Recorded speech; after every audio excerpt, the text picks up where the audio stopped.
Salut les gens, c'est Ipsum pour ce premier numéro de Manga Time. Aujourd'hui, j'aimerais vous parler d'un animé qui n'est pas encore très connu, mais qui mériterait de l'être.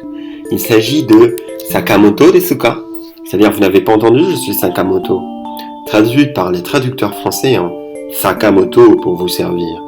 C'est un gag animé, comme One Punch Man, mais toutefois légèrement plus réaliste que ce dernier. Je ne sais pas pour vous, mais j'adore vraiment les mangas qui ne se prennent pas au sérieux au début et qui petit à petit le deviennent. En revanche, j'ai du mal à accrocher à ceux qui se veulent uniquement et dès le début sérieux. La première chose que l'on remarque est son titre atypique, qui m'a un peu effrayé au début. Simplement Sakamoto aurait pu suffire, mais l'auteur a probablement voulu souligner l'originalité de son œuvre dès le titre pour attirer l'attention. C'est un animé principalement axé sur l'humour, et plus précisément le comique de situation, mais qui a également de beaux moments, et qui vous font ressentir de grandes émotions. Tout cela dans un monde fantaisiste, avec un héros hors du commun, comme dans presque tous les mangas, mais c'est essentiellement ce qu'on aime. L'histoire est axée, comme son titre l'indique, sur le héros dénommé Sakamoto. Et cette histoire se déroule au lycée où l'on suit les histoires ordinaires d'un homme extraordinaire. En effet, toutes les actions banales de la vie quotidienne deviennent extraordinaires avec Sakamoto. Le héros arrive à transformer toutes les situations qui pourraient survenir en quelque chose de cool. C'est le mot employé dans l'anime lui-même. Cela attise d'ailleurs pas mal la jalousie de certains camarades, même si la majorité l'admire.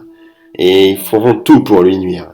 Il est alors intéressant de voir comment Sakamoto va se sortir de la situation, car certaines situations semblent vraiment désespérées.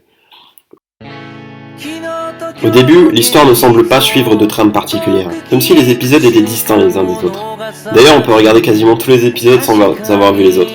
Mais une cohérence se crée au fur et à mesure, les personnages font des apparitions récurrentes et des liens se tissent entre eux. Ainsi, même si on regarde au départ l'anime avec insouciance, on se laisse petit à petit entraîner dans le monde de Sakamoto. Pour terminer, je souhaiterais vous parler de la fin, sans spoiler, très particulière de l'anime qui mérite d'être vue car elle peut s'interpréter de plusieurs façons, comme le manga Code Geass. Toutefois, sans mauvais jeu de mots, je reste sur ma faim, avec si peu d'épisodes. Alors même que je commençais à devenir addict à cet anime. Le manga est malheureusement également terminé, avec la même fin que l'anime, ce qui ne laisse pas présager de suite. Je pense qu'un format de 25 épisodes aurait pu être super, moins que l'auteur du manga ait prévu un nouveau manga encore meilleur, mais ça risque d'être très difficile. Et voilà, la review est terminée et j'espère que vous aura donné envie d'aller regarder ce super animé.